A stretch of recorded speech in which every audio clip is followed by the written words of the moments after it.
Guys, tignan nyo yung mga ibon dun sa kalayuan. Yung mga tagak ba? Tagak na kulay white. Na kapag naglililis sila ng bukid, ano, nandyan sila.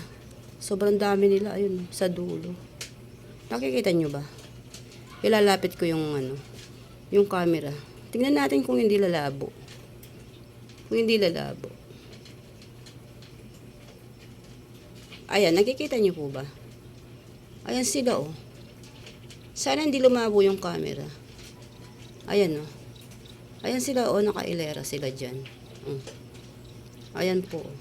Sinusundan kasi nila yan, oh. Yung nag-aararo sa bukid. Ayan po. Ayan, oh. Lumilipad po sila. Ayan, oh. Dami nila, oh. Ang gandang dignan po dito sa bukid. Malayo po yan, eh. Pero kitang-kita po dito. Ayan po yung layo niya. Oh. Sobrang layo po yan. Ayan po. Oh. Yan, ganyan. Napakalayo po yan. Ito po yung bukid ngayon. Oh, malinis na. Yung pong bukid dito sa likod ng bahay namin. Sobrang lawak. Ayan, oh. Alos na ano na po lahat.